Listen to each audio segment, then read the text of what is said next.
Kenapa dipanggil Muzdalifah? Apa sebab orang panggil Muzdalifah? Muzdalifah apa ni?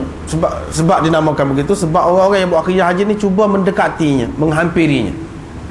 Izdilah maknanya mendekati, pergi dekat. Sebab itulah dinamakan Muzdalifah.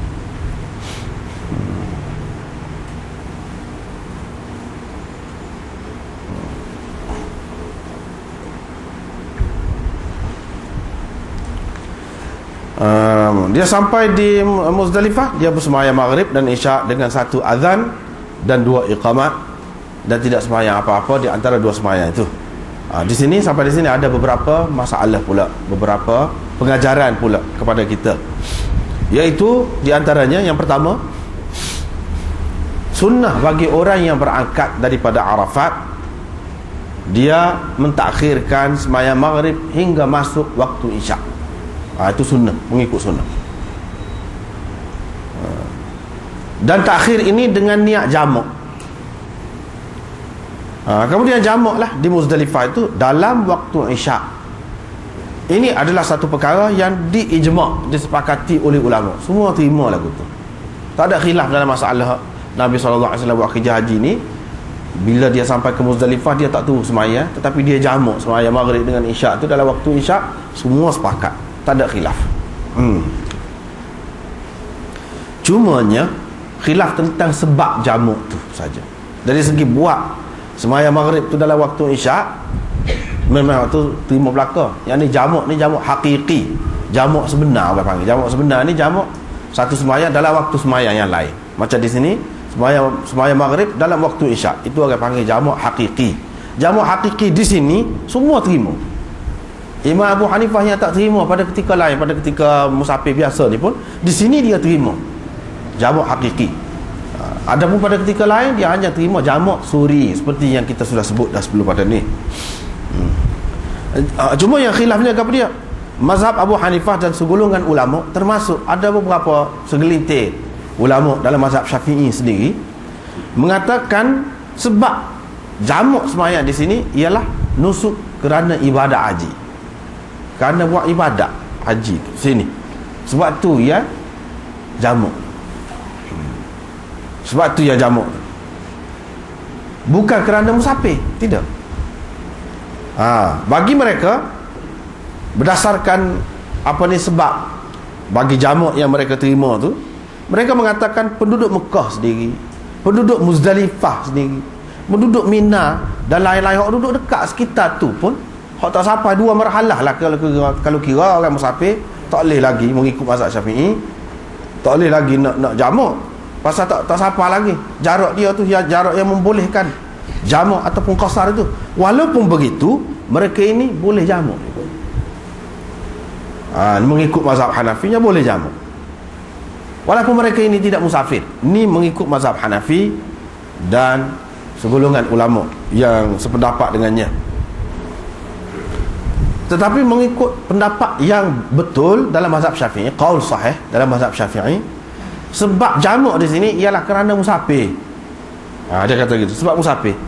Hak mana-mana musafir termasuk dalam istilah musafir memang boleh. Tapi orang hak dekat-dekat yang tidak termasuk dalam istilah musafir, tak boleh. Tak boleh. Sebab di sini yang mengharuskan jamak ni ialah apa ni? Safar, perjalanan itu mengikut mereka.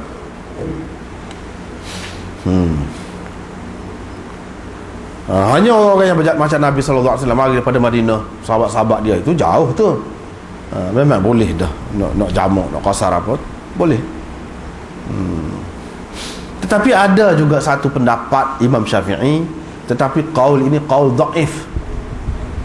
Dia mengatakan harus jamak dalam setiap safar. Safar yang tak sampai dua marhalah pun boleh juga jamak tu. Tak sampai, setengah ulama mengatakan 54 batu ataupun 58 batu, tak sampai setara tu pun boleh juga jamak. Tapi ini qaul dhaif dalam mazhab Syafi'i. Walaupun perjalanan itu pendek, tak jauh, boleh juga jamak. Tetapi ada juga dalam ulama-ulama dalam mazhab Syafi'i, dia kata dalam kes ni, kes awak ibadat haji sana, jamak di Muzdalifah, kerana nusuk, bukan kerana safar. Yang ini mereka berpendapat seperti Imam Abu Hanifah juga. Yang ini ada juga ulama-ulama dalam mazhab Syafi'i ia terima seperti Imam Abu Hanifah terima. Maknanya bagi mereka orang yang duduk dekat sekitar tu pun boleh juga jamak. Boleh juga jamak.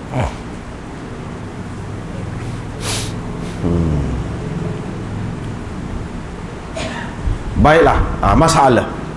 Sekiranya seseorang ini mengikut pendapat ulama-ulama dalam mazhab Syafi'i ni, Imam Nawawi sebut ni. Sekiranya seseorang itu jamak maghrib dan isyak di Arafah, boleh ke tidak? Ataupun di tengah jalan, ataupun di tempat lain, dan dia bersemayang, ini kalau jamak. Ataupun semayang masing-masing daripada semayang ni, maghrib dan isyak tu pada waktunya, tidak jamak, dia tidak jamak. Macam mana? Boleh ke tidak? Satu masalah kalau dia jamak dalam waktu maghrib, bukan jamak takhir. Hak Nabi SAW buat tu jamak takhir. Ni dijamak, dia jamak dalam waktu maghrib, yang dijamak takdim. Lepas tu jamak tu pula di Arafah, bukan di Muzdalifah, ataupun di tengah jalan, ataupun di tempat yang lain. Itu sama masalah. Yang kedua, kalau dia semayang, tiap-tiap semayang itu dalam waktu masing-masing, boleh ke tidak? Jawabnya boleh. Semuanya boleh. Boleh. Cuma khilaf afdal lah, menyalahi yang lebih baik. Hak Nabi SAW buat tidak lagu tu, walaupun sah. Hak Nabi SAW buat seperti yang kita baca dalam hadis ni lah. Dia semayang maghrib dalam waktu isyak, yang ni jamak takhir. Jamak takhir.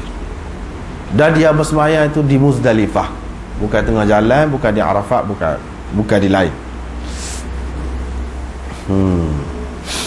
Inilah pendapat ramai daripada sahabat dan tabi'in. Ini juga pendapat Imam Auza'i, Abu Yusuf anak murid Imam Abu Hanifah, Ashab anak murid Imam Malik, lagu ni juga, dan fuqaha ashabil hadis dan ahli-ahli fiqh daripada ahli hadis juga berpendapat lagu ni seperti ni. Boleh, cuma khilaf afdal, menyalahi yang lebih afdal. Tetapi ni Imam Abu Hanifah dan ulama-ulama Kufiyin yang lain, ulama-ulama Kufah yang lain mengatakan syarat kena semayang dua semayang saat ni di Muzdalifah. Syarat, tak boleh semayang lain, tak boleh. Bukan sekadar lebih afdal saja, tak boleh, syarat. Ni mengikut mereka, tidak harus sebelumnya. Sebelum tu tak boleh semayang, tidak harus. Malik berkata, Imam Malik pula kata, tidak harus mengerjakan kedua-duanya sebelum Muzdalifah, tak boleh. Kena buat di Muzdalifah, kecuali, ada kecuali. Imam Malik ingat sikit lah pada Imam Abu Hanifah tadi. Imam Abu Hanifah tak ada kecuali, Imam Malik ada kecuali, iaitu kecuali orang yang ada keuzuran pada diri dia atau pada kenderaan dia. Kenderaan dia tu ada masalah, atau dia tu ada masalah, maka bolehlah dia bersembahyang kedua-dua sembahyang tadi sebelum Muzdalifah, dengan syarat setelah jatuh matahari, setelah hilang matahari. Syaratlah juga, syarat setelah matahari itu telah lenyap, yang ini telah masuk, tenggelam dah matahari itu, dan dia ada keuzuran pula. Syarat lagi. Maknanya dalam masalah ni Imam Syafi'i dan lain-lain, pendapat mereka itu lebih longgar lah, lebih mudah, lebih ringan, lebih luas. Itu satu masalah. Yang kedua, masalah yang kedua, iaitu seseorang tu kena sembahyang dua sembahyang tadi fi waqti tsaniyah, dalam waktu yang kedua. Inilah hak mengikut sunnahnya, hak Nabi SAW buat. Kena sembahyang dalam waktu yang kedua dengan azan. Azan tu dalam hadis tadi dia sebut satu azan dan dua iqamah. Azan tu bila? Azan sebelum sembahyang yang pertama, yang ni sembahyang maghrib. Sebelum sembahyang maghrib dulu, sebelum sembahyang maghrib tu baik, lepas tu qamat. Lepas habis sembahyang maghrib, nak sembahyang isyak pula tu qamat saja. Qamat saja di situ, bukan bah, qamat saja. Inilah pendapat yang sahih dalam di sisi ashab kita. Imam Nawawi kata di sisi ashab, yang tokoh-tokoh dalam mazhab Syafi'i, mengatakan inilah yang sahih. Inilah juga pendapat Ahmad bin Hanbal, Abu Thawr, Abdul Malik Al-Majishun Al-Maliki, At-Tahawi Al-Hanafi. Ni ramai ni yang berpendapat lagu saat ni kena buat lagu ni lah, paling moleknya. Tetapi Imam Malik kata, Imam Malik sendiri, anak buah dia pun ada tadi hak serupa dengan Imam Syafi'i tu. Hak ni pendapat lain, Imam Malik. Dia kata azan dan iqamat untuk yang pertama, dan azan dan iqamat juga untuk yang kedua. Ini pendapat Imam Malik. Sebagaimana untuk mana sebelum sembahyang maghrib tu azan dan iqamat, lepas tu nak sembahyang isya tu azan dan iqamat juga, mengikut Imam Malik. Dan ini, cara seperti ini ada disebutkan, ada dinukilkan daripada Umar, Sayyidina Umar dan Ibnu Mas'ud radhiyallahu anhuma. Cara ni masing-masing ada orang besar mana di belakang dia sebagai sandaran tu ada. Abu Hanifah dan Abu Yusuf mengatakan azan sekali, iqamah pun sekali. Azan sekali, iqamah pun sekali. Dia maknanya sebelum sembahyang maghrib azan dan iqamah, lepas pada tu tak payah iqamah ke apa, terus bangun sembahyang isyak lah. Sembahyang isyak lah. Begitu caranya.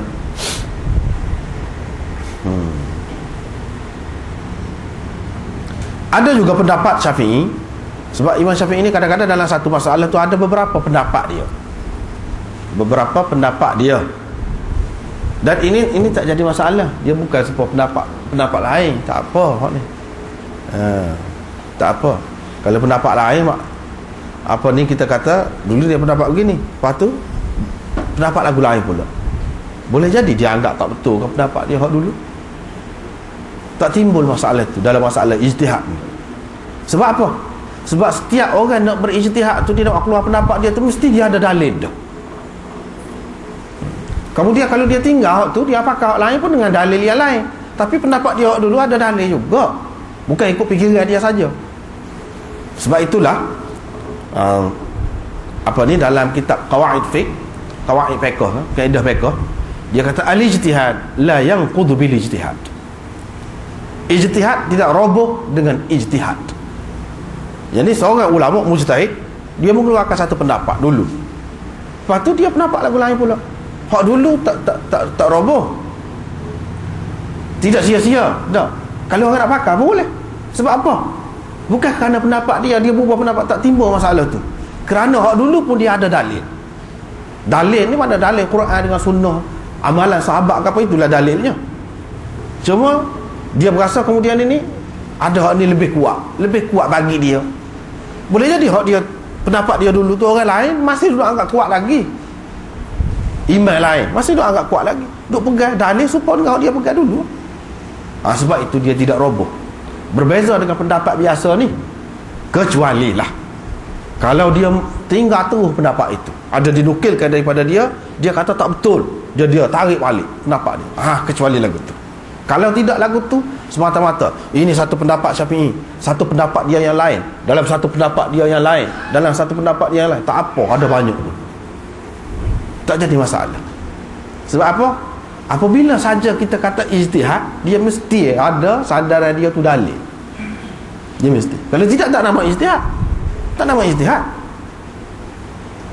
Itu keistimewaan mujtahid. Bagi dia sendiri, dia nak pakai mana-mana tak apa, nak pakai kemudian. Sebab itulah ada pembahagian secara kasarnya, qaul qadim, qaul jadid. Syafi'i ada qaul qadim, dia tu boleh nak pakai, tak apa. Tidak kata qaul qadim tak terpakai dah, tak boleh pakai langsung, tak boleh. Apabila ada pendapat dia hak baru ni, seseolahnya macam dia berasa bersalah lah dulu, tidak timbul masalah tu, tak timbul. Tidak salah, tidak bersalah, tak timbul. Cuma dia berasa hak ni lebih kuat, lebih kemah. Setara tu je masalah ni. Jangan kita muskil pula apa ya.